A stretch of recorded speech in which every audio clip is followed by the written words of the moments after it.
Title പേജിൽ നിന്ന് തന്നെ ഇന്ന് ഞാൻ നിങ്ങളോട് സംസാരിക്കാൻ പോകുന്നത് എന്താണ് എന്ന് നമുക്കെല്ലാവർക്കും മനസ്സിലായിട്ടുണ്ടാവും. വളരെ വേദനയോടുകൂടി മാത്രമേ ഓർക്കാൻ സാധിക്കൂ മൺമറഞ്ഞു പോയ കലാകാരനായ ബാലഭാസ്കറിനെ പറ്റി.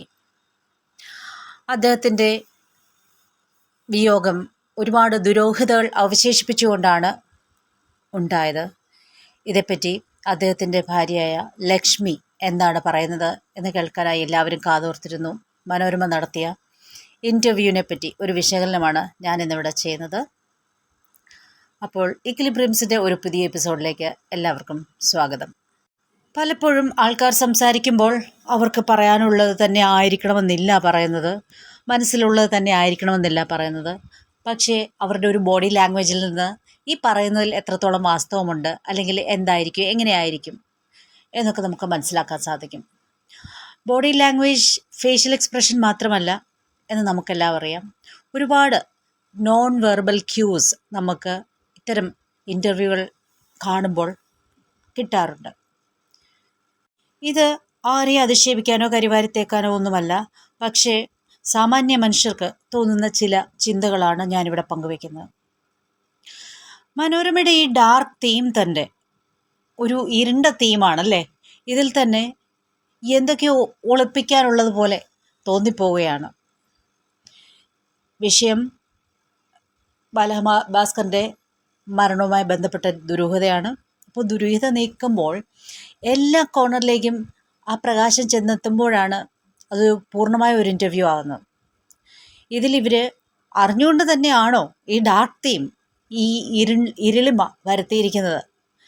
കൂടുതൽ ഇരുട്ടാണ് നമുക്ക് കാണിച്ചു തന്നിരിക്കുന്നത് അല്ലേ. അപ്പോൾ എല്ലാ ചിന്തകളിലേക്കും എല്ലാ സംശയങ്ങളിലേക്കും എത്തുന്ന, വെളിച്ചമെത്തിക്കുന്ന ഒരു ചോദ്യവും ഇൻ്റർവ്യൂവർ ചോദിച്ചിട്ടില്ല. അങ്ങനെ ഒന്നും ലക്ഷ്മി പറഞ്ഞിട്ടുമില്ല.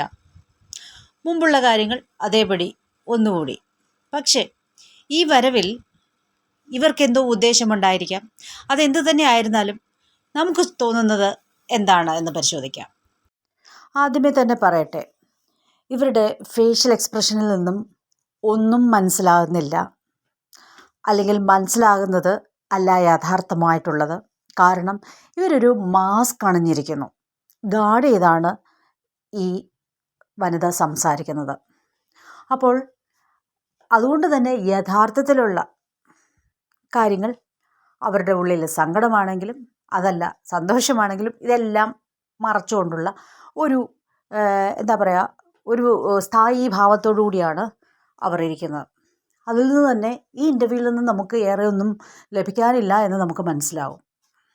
നമ്മളൊക്കെ കേട്ടറിഞ്ഞതുപോലെ ഈ സ്ത്രീ ഡിപ്രഷനിലായിരുന്നു, നഷ്ടങ്ങളുണ്ടായി. ഒട്ടും അവരുടെ അവസ്ഥയെപ്പറ്റി ഒട്ടും കുറച്ച് കാണുകയല്ല ഞാൻ ചെയ്യുന്നത്. പക്ഷേ ഇത്തരം കാര്യങ്ങളിലൂടെ കടന്നുപോയ ഒരു വ്യക്തിയുടെ കണ്ണുകളിൽ ഉണ്ടാകേണ്ട ഒരു ഡിറ്റർമിനേഷൻ, അല്ലെങ്കിൽ ചിലപ്പോൾ ഉണ്ടാകുന്ന ഒരു ദുഃഖം, ചില കാര്യങ്ങൾ ഓർത്തെടുക്കുമ്പോഴുണ്ടായ ഒരു നിസ്സംഗത, ഇങ്ങനെയൊന്നും നമുക്ക് കാണാൻ സാധിക്കുന്നില്ല. ബേസിക്കലി എന്തിനു വേണ്ടി ആണ് ഇവരിവിടെ വന്ന് പറഞ്ഞത്, അതല്ലെങ്കിൽ ഇവരെപ്പറ്റി മുമ്പേ ഉള്ള സംശയങ്ങൾക്ക് ആക്കം കൂട്ടുന്ന തരത്തിലുള്ള ഒരു രീതിയിലാണ് ഇവരിവിടെ ഈ മുമ്പ് പറഞ്ഞ അതേ കാര്യങ്ങൾ വീണ്ടും വന്ന് പറഞ്ഞിരിക്കുന്നത്. അപ്പോൾ പറഞ്ഞ കാര്യങ്ങളിൽ വ്യത്യാസമില്ല, പക്ഷേ അവരുടെ ഭാവങ്ങൾ ഒരുപാട് മിസ്ലീഡിങ്. അതായത് ഇവർക്കിതിൽ എന്തെങ്കിലും പങ്കുണ്ടോ, ഇവരാരെയാണ് രക്ഷിക്കാൻ ശ്രമിക്കുന്നത്, എന്താണ് ഒളിപ്പിക്കാൻ നോക്കുന്നത് എന്നൊക്കെ മനുഷ്യർക്ക് ചിന്തയിലേക്ക് വരും. ഇതിനെപ്പറ്റിയൊക്കെ മറ്റു പലർക്കും മറ്റു പല അഭിപ്രായങ്ങളും ഉണ്ടാവും. അയ്യോ, അവരെ അങ്ങനെ പറയരുതേ, ഇങ്ങനെ പറയരുതേ എന്ന് പറയുമ്പോൾ എനിക്ക് പറയാനുള്ളത് ഇപ്രകാരമാണ്. ഇത്ര സിവിയറായ അവസ്ഥകളിലൂടെ കടന്നു പോയിട്ടുള്ള ഒരാളും ഇത്ര ഒരു മാസ്ക് അണിഞ്ഞുകൊണ്ട് ഇങ്ങനെ വരരുതായിരുന്നു. പിന്നെ ഫേഷ്യൽ എക്സ്പ്രഷൻ എന്തുമാകട്ടെ, ഇവർ പറഞ്ഞ കണ്ടൻറ്റിൽ എവിടെയെങ്കിലും ശരിയാണ്, ഞാൻ ഇത്തരം ക്രിമിനലുകൾ ആയിരുന്നു ബാലുവിൻ്റെ കൂടെ ഉണ്ടായിരുന്നത്, അല്ലെങ്കിൽ ഇപ്പോഴും അവരാണ് എന്നെ ചുറ്റപ്പെട്ടിരിക്കുന്നത്, അപ്പോൾ ഇതെനിക്ക് എവിടെ നിന്ന് തുടങ്ങണമെന്ന് അറിയുന്നില്ല, എനിക്കും ഇപ്പോൾ സംശയം തോന്നി തുടങ്ങിയിരിക്കുന്നു. അങ്ങനെയൊന്നുമില്ല. അവർക്കൊരു സംശയവുമില്ല, അവർക്കൊരു പ്രശ്നവുമില്ല. ചുരുക്കത്തിൽ നാട്ടുകാർക്കാണ് പ്രശ്നം എന്ന പോലെയാണ് അവർ സംസാരിക്കുന്നത്. എന്തായാലും അവർക്ക് എന്തായാലും ലക്ഷ്മിക്ക് എല്ലാ നന്മകളും നേരുന്നു. പുതിയൊരു വീഡിയോ കൂടി ഞാൻ ചെയ്യുന്നുണ്ട്.